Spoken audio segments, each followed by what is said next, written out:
ఓం శ్రీమాత్రే నమః. శ్రీ శివాయ గురవే నమః.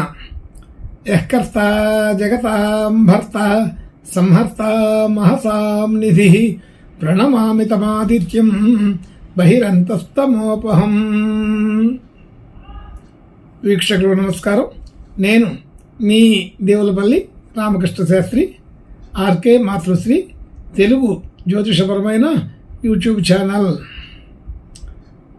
ఇప్పుడు సెప్టెంబర్ నెల 22వ తేదీ నుండి సెప్టెంబర్ నెల 28వ తేదీ వరకు గల గ్రహ స్థితిగతులని ఒకసారి పరిశీలన చేద్దాం. కన్యా రాశిలో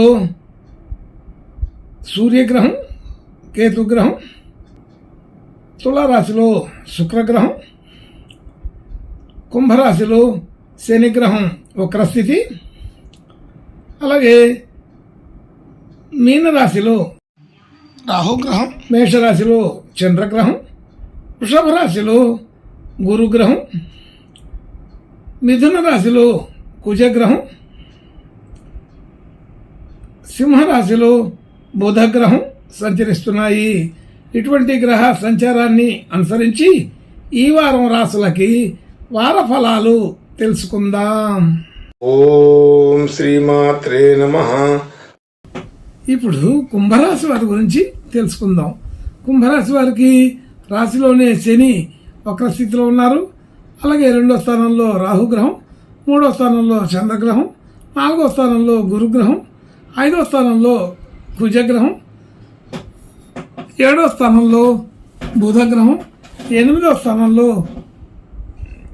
రవి కేతుగ్రహాలు, 9వ స్థానంలో శుక్రగ్రహం సంచరిస్తున్నారు. ఇటువంటి గ్రహ సంచారాన్ని అనుసరించి ఈ కుంభరాశి వారికి ఈ వారం కొంత మిశ్రమంగా సాధారణ ఫలితాలే ఉన్నాయని తెలుస్తోంది.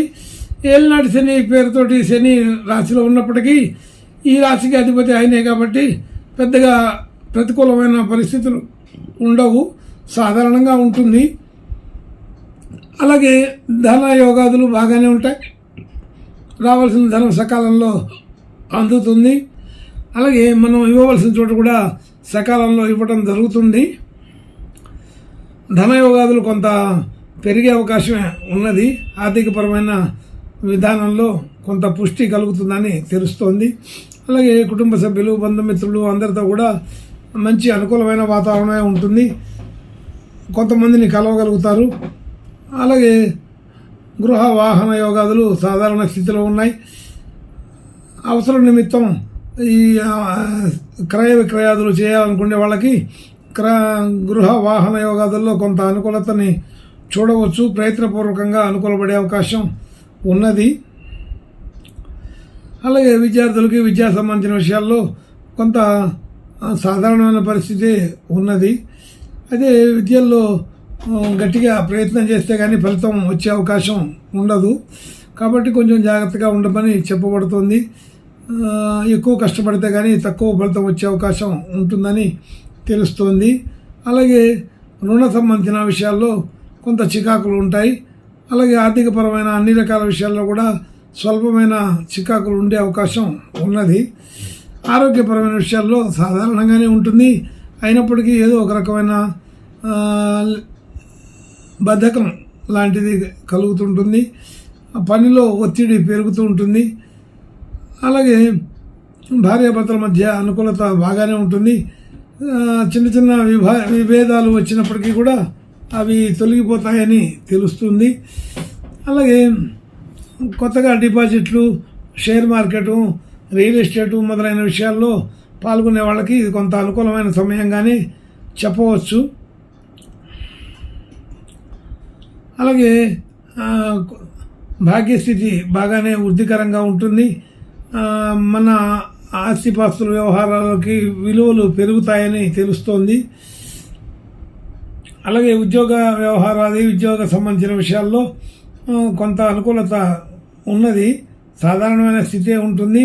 అయినప్పటికీ కొంత అనుకూలత పెరిగిందని తెలుస్తోంది. వృత్తి, ఉద్యోగ, వ్యాపారాది విషయాల్లో కీర్తి గౌరవం కలిగే అవకాశం బాగానే ఉంది. అలాగే సాధారణమైన ఖర్చులు వ్యవహారాలు ఉంటాయి.